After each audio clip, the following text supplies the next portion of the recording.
ನಟ ದರ್ಶನ್ ಕನ್ನಡ ಚಿತ್ರರಂಗದಲ್ಲಿ ಕಳೆದ 20 ವರ್ಷಗಳಲ್ಲಿ ಅತಿ ಹೆಚ್ಚು ಜನಪ್ರಿಯತೆಯ ಶಿಖರಕ್ಕೆ ಏರಿದ ನಟ.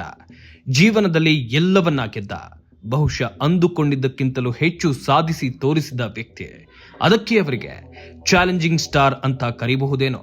ಆದ್ರೆ ಈಗ ಕೊಲೆ ಆರೋಪದಲ್ಲಿ ಏಟು ಆಗಿ ಕುಖ್ಯಾತಿಯನ್ನ ಪಡೆದಿರೋ ನಟ. ಕಳೆದ 20 ವರ್ಷಗಳಲ್ಲಿ ಕಷ್ಟಪಟ್ಟು ಗಳಿಸಿದ್ದ ನೇಮ್ ಫೇಮ್ ಎಲ್ಲ ಒಂದೇ ಒಂದು ದುಡುಕಿನ ನಿರ್ಧಾರದಿಂದ ಅಥವಾ ಅಚಾನಕ್ಕಾಗಿಯೂ ಕೊಚ್ಚಿಕೊಂಡು ಹೋಯಿತು. ರೇಣುಕಾಸ್ವಾಮಿ ಎಂಬ ವ್ಯಕ್ತಿ ದರ್ಶನ್ ಇಡೀ ಜೀವನಕ್ಕೆ ಕೊಳ್ಳಿ ಇಟ್ಬಿಟ್ಟ. ರೇಣುಕಾಸ್ವಾಮಿ ಕೊಲೆ ಕೇಸ್ನಲ್ಲಿ ಇಡೀ ದೇಶವೇ ಶಾಕ್ ಆಗುವಂತೆ ಆರೋಪ ಹೊತ್ತು ಜೈಲು ಪಾಲಾಗಿದ್ದಾರೆ. ಇನ್ನು ದರ್ಶನ್ಗಿಂತ ಫ್ಯಾನ್ ಫಾಲೋಯಿಂಗ್ ಅಥವಾ ಜನಪ್ರಿಯತೆಗೆ ಅವರ ವ್ಯಕ್ತಿತ್ವ ಇರಬೇಕಿತ್ತು.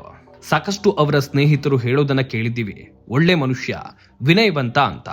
ಆದ್ರೆ ಅವರ ಕೋಪ ತಡೆಯಲಾಗದಷ್ಟು ಇದೆ ಅಂತಲೂ ಕೇಳಿದ್ದೀವಿ. ಅದೇ ಕೋಪ ನಾಲ್ಗಿಗೆ ಬಂದು ಒಂದೊಂದ್ಸಲ ಏನ್ ಮಾಡಿಬಿಡ್ತಾರೋ ಅದು ಹಾಗಾಗಲ್ಲ. ಯಾಕಂದ್ರೆ ಅವರನ್ನ ಲಕ್ಷ ಜನರು ಫಾಲೋ ಮಾಡ್ತಾರೆ. ನಾನು ಏನ್ ಮಾಡಿದ್ರು ನಡೆಯುತ್ತೆ ಅನ್ನೋ ತಪ್ಪು ಕಲ್ಪನೆಯಲ್ಲಿ ದರ್ಶನ್ ಇರಬಹುದು. ನಮ್ಮ ಬಾಸ್ ಮಾಡಿದ್ದೇ ನಾವು ಮಾಡಬಹುದು ಅನ್ನೋ ಲೆವೆಲ್ಗೂ ಅವರ ಅಭಿಮಾನಿಗಳು ಬರಬಹುದು. ಇಂಥ ಸಣ್ಣ ಸಣ್ಣ ವಿಚಾರಗಳಿಂದಲೇ ದರ್ಶನ್ ಹೆಚ್ಚು ವಿವಾದಗಳನ್ನ ಮಾಡ್ಕೊಂಡಿರೋದು. ಅವರ ಕಳೆದ ಸಿನಿಮಾ ಕಾಟೇರ ಅವರ ಸಿನಿ ಜೀವನದಲ್ಲೇ ದೊಡ್ಡ ಹೆಸರನ್ನ ತಂದುಕೊಟ್ಟಿತ್ತು. ಅದಾದ ಬಳಿಕ ಮಂಡ್ಯದಲ್ಲಿ ಅವರ 25ನೇ ವರ್ಷದ ಸಿನಿ ಜೀವನದ ಕಾರ್ಯಕ್ರಮ ನಡೆಯುತ್ತೆ. ಅಲ್ಲಿ ಮಾತನಾಡುವಾಗ ತಾವು ಜೀವನದಲ್ಲಿ ನಡೆದು ಬಂದ ದಾರಿ ಬಗ್ಗೆ ಮಾತಾಡ್ತಾರೆ. ಕಷ್ಟಪಟ್ಟು ಅವಮಾನಗಳನ್ನ ಸಹಿಸಿಕೊಂಡ ಬಗ್ಗೆ ಹೇಳ್ತಾರೆ. ಆದ್ರೆ ಅದೇ ಟೈಮ್ನಲ್ಲಿ ತಾನೊಬ್ಬ ದೊಡ್ಡ ಸೆಲೆಬ್ರಿಟಿ ಅನ್ನೋದನ್ನ ಮರೆತು ಇವತ್ತು ಇವಳಿರ್ತಾಳೆ, ನಾಳೆ ಮತ್ತೊಬ್ಬಳು ಬರ್ತಾಳೆ ಅಂತ ಹೇಳಿ ಹೆಣ್ಣು ಮಕ್ಕಳಿಗೆ ಅಗೌರವ ತೋರುವಂತೆ ವರ್ತನೆಯನ್ನ ಮಾಡಿದ್ರು. ಇದು ದೊಡ್ಡ ಮಟ್ಟದಲ್ಲಿ ಸುದ್ದಿಯಾಗಿತ್ತು. ದರ್ಶನ್ ಇದನ್ನ ಯಾವ ಅರ್ಥದಲ್ಲಿ ಹೇಳಿದ್ರೋ ಗೊತ್ತಿಲ್ಲ. ಆದ್ರೆ ವಿವಾದವಾಗಿದ್ದಂತೂ ನಿಜ. ಮೊದಲೇ ಕಾಯುತ್ತಿದ್ದ ಮಾಧ್ಯಮಗಳಿಗೆ ಆಹಾರವಾಗ್ತಾರೆ. ಇದಕ್ಕೂ ಮುನ್ನ ನೇರವಾಗಿ ಮಾಧ್ಯಮಗಳಿಗೆ ಬೈದಿದ್ದ ಆಡಿಯೋ ಒಂದು ರಿಲೀಸ್ ಆಗುತ್ತೆ. ಅದು ಮಾಧ್ಯಮಗಳನ್ನ ಕೆರಳಿಸುತ್ತೆ. ಅವರನ್ನ ಬ್ಯಾನ್ ಕೂಡ ಮಾಡ್ತಾರೆ. ನಂತರ ಅದು ಕೂಡ ಕಾಂಪ್ರಮೈಸ್ ಆಗುತ್ತೆ. ಈಗ ಜೈಲು ಸೇರಿದ ಮೇಲಂತೂ ಮಾಧ್ಯಮಗಳು ದರ್ಶನ್ರ ಕೆಟ್ಟ ವ್ಯಕ್ತಿತ್ವವನ್ನ ಯಾವ ಮಟ್ಟಿಗೆ ತೋರಿಸಿವೆ ಅಂದ್ರೆ ಜಗತ್ತಿನಲ್ಲಿ ಬೇರೆ ಯಾರೂ ಕೊಲೆನೇ ಮಾಡಿಲ್ಲ ಅನ್ನೋ ರೀತಿ ಆಗ್ಬಿಟ್ಟಿದೆ. ಇದಕ್ಕೂ ಒಂದು ಕಾರಣ ಇರಬಹುದು. ದರ್ಶನ್ ಬಹುತೇಕ ಕಡೆ ಮಾಧ್ಯಮಗಳ ವಿರುದ್ಧವಾಗಿ ನಡೆದುಕೊಂಡು ಬಂದಿದ್ರು. ಇದು ಮಾಧ್ಯಮದವರ ವೃತ್ತಿ ಜೀವನವನ್ನೇ ಸ್ವಲ್ಪ ಕಿರಳಿಸಿದ್ದಂತೂ ನಿಜ. ಯಾವಾಗ ಈ ದೊಡ್ಡ ದುರ್ಘಟನೆ ನಡೀತೋ ಅವರ ಹಳೆ ವಿಚಾರಗಳನ್ನ ತೆಗೆದುಕೊಂಡು ಬಂದು ದರ್ಶನ್ ರದ್ದು ರಾಕ್ಷಸ ಗುಣ ಅಂತ ಬಿಂಬಿಸಿದ್ರು. ಅವರ ವಿರೋಧಿಗಳಾಗಿರುವಂತ ಕೆಲವೊಂದಿಷ್ಟು ವ್ಯಕ್ತಿಗಳು ದರ್ಶನ್ ನಂಗೆ ಹಾಗ್ ಮಾಡಿದ್ರು ಹೀಗ್ ಮಾಡಿದ್ರು ಅಂತ ಮಾತನಾಡಿದ್ರು. ತಾವೆಂದು ಮಾಧ್ಯಮಗಳಿಗೆ ತಲೆ ಕೆಡಿಸಿಕೊಳ್ಳಲ್ಲ ಎನ್ನುತ್ತಿದ್ದ ದರ್ಶನ್ಗೆ ಎಲ್ಲರ ಎದುರು ದೊಡ್ಡ ಮರ್ಯಾದೆ ಹೋಗುವಂತೆ ಆಯ್ತು. ಇನ್ನು ಕೆಲವೊಂದು ವಿಚಾರಗಳಲ್ಲಿ ನಿರ್ಮಾಪಕ ಉಮಾಪತಿಯವರನ್ನ ಕೂಡ ದರ್ಶನ್ ಎದುರಾಕೊಂಡಿದ್ರು. ಅದರಲ್ಲೂ ಕಾಟೇರ ಯಶಸ್ಸಿನ ಬಳಿಕ ಆ ಟೈಟಲ್ ನಾನೇ ಕೊಟ್ಟಿದ್ದು ಎಂದ ಉಮಾಪತಿಗೆ ದರ್ಶನ್ ಲೇ ತಗಡೆ ಅನ್ನೋ ಪದವನ್ನ ಉಪಯೋಗಿಸಿದ್ದು ತೀರಾ ಖಂಡಿಸುವಂತಿತ್ತು. ತಗಡೆ ಅನ್ನೋದು ಕೆಟ್ಟ ಪದವೇನೂ ಅಲ್ಲ, ಆದ್ರೆ ಒಬ್ಬ ಸ್ಟಾರ್ ಆದವನ ಬಾಯಲ್ಲಿ ಬರುವ ಮಾತಲ್ಲ ಅದು. ದರ್ಶನ್ ಈ ಸಂದರ್ಭದಲ್ಲಿ ಇನ್ನೂ ತೂಕವಾಗಿ ಮಾತನಾಡಬಹುದಿತ್ತು. ಇದಕ್ಕೆ ಪ್ರತಿಕ್ರಿಯಿಸಿದ ಉಮಾಪತಿ ಕೂಡ ಟೈಮ್ ಎಲ್ಲವನ್ನ ಹೇಳುತ್ತೆ ಅಂತ ಅಂದೇ ಹೇಳಿದ್ರು. ಅದೇನೋ ಗೊತ್ತಿಲ್ಲ, ದರ್ಶನ್ ಟೈಮ್ ಕೆಟ್ಟದಾಗಿತ್ತು ಅನ್ಸುತ್ತೆ, ಜೈಲಿಗೆ ಹೋದ್ರು. ಇತ್ತ ಉಮಾಪತಿ ಕೂಡ ಅನೇಕ ಮಾಧ್ಯಮಗಳಲ್ಲಿ ದರ್ಶನ್ ಹಾಗೇನೆ ಅವರ ನಡುವೆ ನಡೆದ ಗಲಾಟೆಯನ್ನ ಬಾಯ್ಬಿಟ್ರು.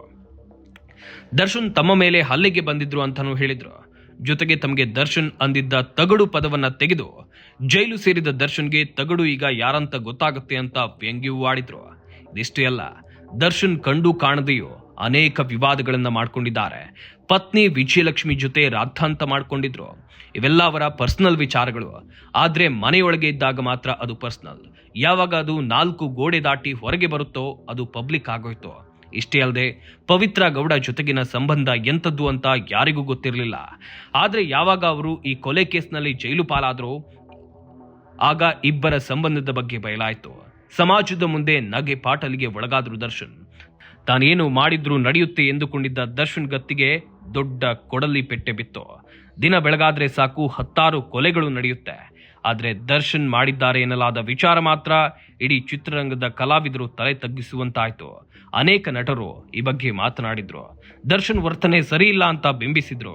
ಜೊತೆಗೆ ಕೆಲ ಹಿರಿಯರು ಮಾಧ್ಯಮಗಳ ಚರ್ಚೆಯಲ್ಲಿ ದರ್ಶನ್ಗೂ ರಾಜ್ಕುಮಾರ್ ಕುಟುಂಬಕ್ಕೂ ದ್ವೇಷವಿದೆ ಅನ್ನೋ ರೀತಿಯಲ್ಲಿ ಮಾತನಾಡಿದ್ರು. ದರ್ಶನ್ ಎಷ್ಟೇ ಎತ್ತರಕ್ಕೆ ಬೆಳೆದ್ರು ಅವರಿಗೆ ವಿರೋಧಿಗಳು ಜಾಸ್ತಿ. ಮೇಲಕ್ಕೆ ತೋರಿಸಿಕೊಳ್ಳದಿದ್ರು ಅವರು ಬೀಳಲಿ ಅಂತ ಕಾಯುತ್ತಿರುವವರೇ ಅನೇಕರು. ಯಾವಾಗ ಕೊಲೆ ಕೇಸ್ನಲ್ಲಿ ಜೈಲು ಸೇರಿದ್ರೋ ಆಗ ಆಳಿಗೊಂದು ಕಲ್ಲು ಎಸೆದ್ರು. ಅವರ ಅಹಂ ದರ್ಪದಿಂದಲೇ ಈ ಗತಿ ಬಂದಿದೆ ಅಂತ ಆಡಿಕೊಂಡ್ರು. ತಾವು ಎಲ್ಲಿ ತಲೆ ತಗ್ಗಿಸಬಾರ್ದು ಅಂದುಕೊಂಡಿದ್ರೋ ಅಲ್ಲೇ ತಲೆ ತಗ್ಗಿಸುವಂತಾಯ್ತು. ನಗೋರ ಮುಂದೆ ಬಿದ್ಬಿಟ್ರು ದರ್ಶನ್. ಸದ್ಯ ಕೊಲೆ ಕೇಸ್ ನಡೀತಾ ಇದೆ. ದರ್ಶನ್ ಜಾಮೀನು ತೆಗೆದುಕೊಂಡು ಹೊರಬಂದ್ರು. ಎಷ್ಟೇ ಮನಸ್ಸು ಗಟ್ಟಿ ಮಾಡಿಕೊಂಡ್ರು ಮೊದಲಿದ್ದ ಹಾಗೆ ಬದುಕೋದು ಕಷ್ಟ ಆಗಬಹುದು.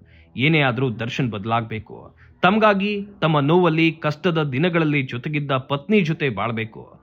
ಕೆಲ ಸಹವಾಸಗಳನ್ನ ಬಿಟ್ಟು ತಂಪಾಡಿಗೆ ತಾವಿದ್ರೆ ಜನರ ಮನಸ್ಸಿನಲ್ಲಿ ಇವರು ಬದಲಾಗಿದ್ದಾರೆ ಅನ್ನೋ ವಿಚಾರ ಓಡಾಡುತ್ತೆ. ಅನೇಕರು ಕೊಲೆ ಕೇಸ್ನಲ್ಲಿ ಜೈಲಿಗೆ ಹೋಗಿ ಬಂದು ಬದಲಾಗಿದ್ದಾರೆ. ಅವರಂತೆ ದರ್ಶನ್ ಆಗ್ಲಿ ಅನ್ನೋದು ನಮ್ಮ ಹಾರೈಕೆ.